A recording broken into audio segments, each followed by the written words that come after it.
Hi, I'm Mark. You're watching the DubbaDub Club, and I've just seen the Philippou Brothers' latest nightmare, Bring Her Back. Twice, actually, and I want to talk about it. The directors of 2022's supernatural possession hit Talk to Me are back with another disturbing exploration of grief and trauma, with a family horror that's all but guaranteed to leave you shaking like a shitting poodle. In Bring Her Back, we're drawn into the lives of 17-year-old Andy and his blind younger sister, Piper, two siblings who share a profound and easy-to-root-for bond, doing their best to cope with their grief and move forward after the sudden loss of their father leaves them orphaned. Andy is deeply protective of his younger sister, and he's determined not to let the foster care system split them up before he turns 18 in a few months, at which point he plans to assume guardianship over Piper. Major props to both of these young actors. Billy Barratt, who plays Andy, and Sora Wong in her on-screen debut playing Piper, as they are both just phenomenal in their roles and never hit a false beat. In addition to these two young newcomers, the film also stars Sally Hawkins as Andy and Piper's new foster mother, Laura. When we first meet Laura, she comes across as a charismatic though somewhat kooky, neurotic personality, living through her own personal battle with grief. We soon learn that she used to work as a child therapist until her own daughter, Kathy, tragically drowned in their backyard swimming pool. In addition to fostering Andy and Piper, Laura is also caring for a nonverbal young boy named Oliver, who Laura mostly keeps locked away inside his bedroom.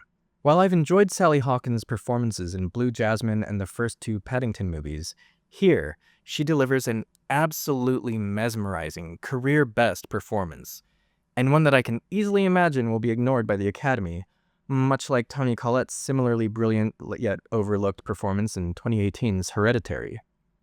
Now real quick, before I start diving into some spoilers here, go ahead and drop me a like if you're digging this review so far. Now, without further ado, let's get into it. So, quick content warning, Bring Her Back has got some gnarly scenes. Now, I'm not too shy when it comes to blood, guts, and gore. As a point of reference, I'm a big fan of the Terrifier franchise, don't judge me. But there are scenes in this one that even had me sputtering to myself and squirming in my seat. And if you've seen the movie, then you already know the big one that I'm talking about. But even more than its blood and viscera, this film confronts a far more insidious type of horror, head-on. Covert parental abuse. Which is to say, abuses that are invisible to anybody not directly affected by it, and even making the abused party question whether it's really happening to them or just in their head. As the son of a narcissistically abusive single mother myself, the film resonated profoundly with me through Andy's struggle to shield Piper from the abuses around them. First, from the violence inflicted on him by their father, and then through the psychological manipulation of their foster mother, Laura. We witness her constantly gaslighting Andy, starting off so innocent we can't be entirely certain that her subtle disrespect is even intentional, until we soon find her filling Piper's head with doubts about Andy's mental stability, suggesting that he probably did something to her missing cat, and in a pretty bonkers development, even pouring cups of her own urine onto his pants as he sleeps, until she is eventually initiating full-on reaction abuse against him, violently snatching his phone and destroying it, and then recoiling in theatrical terror when he gets angry about it, very nearly convincing Piper that Andy is the real aggressor. Much like other anxiety-inducing discomfort core movies of recent years, and yes, I did just coin that term right now, and you're welcome to use it, this movie never fully lets us in on all of its dark and dreadful secrets. But as the film progresses, Laura's intentions eventually become clear. She is on a desperate quest to resurrect her daughter, or bring her back, by transferring Kathy's spirit into Piper's soon-to-be unalived body. While the specific mechanics of Laura's spirit transfer ritual remain intentionally ambiguous, aside from a few vague VHS clips we see her watching, in which others are performing the same ritual, my understanding of it is this.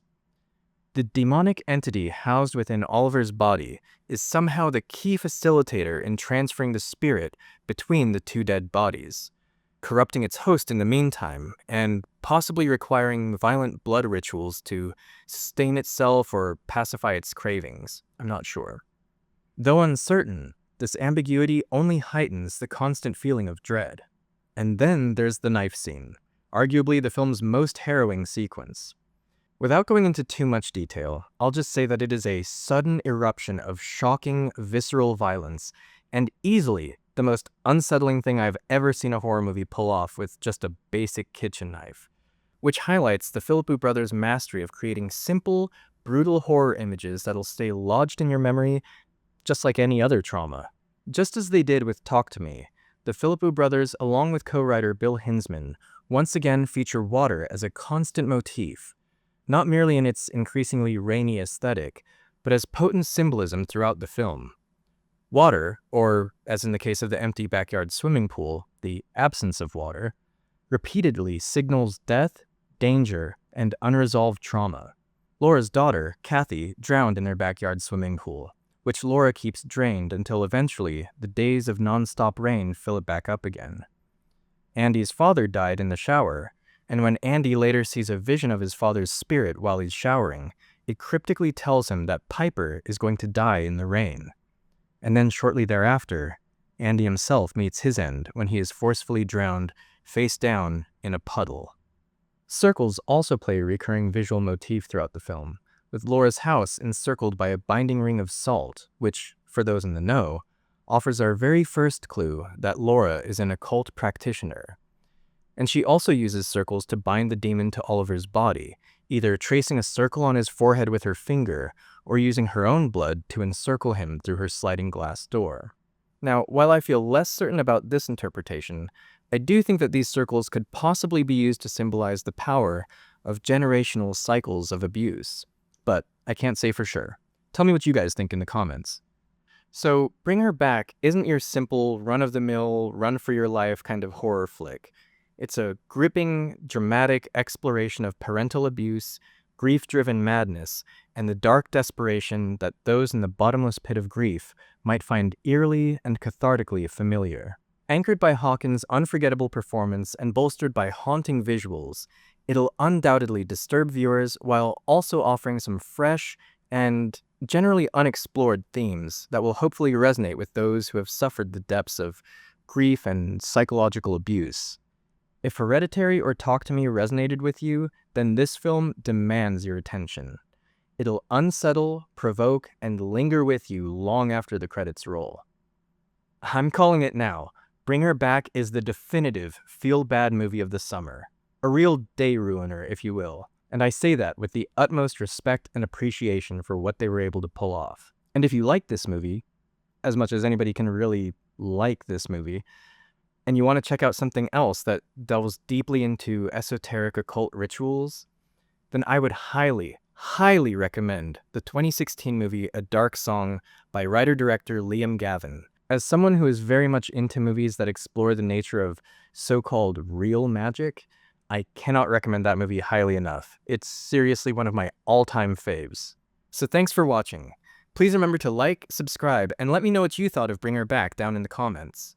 And if you know of any other movies that explore dark magic rituals like Bring Her Back or A Dark Song, please tell me about them, because I am dying to see more. Until next time, this has been Mark of the DubbaDub Club.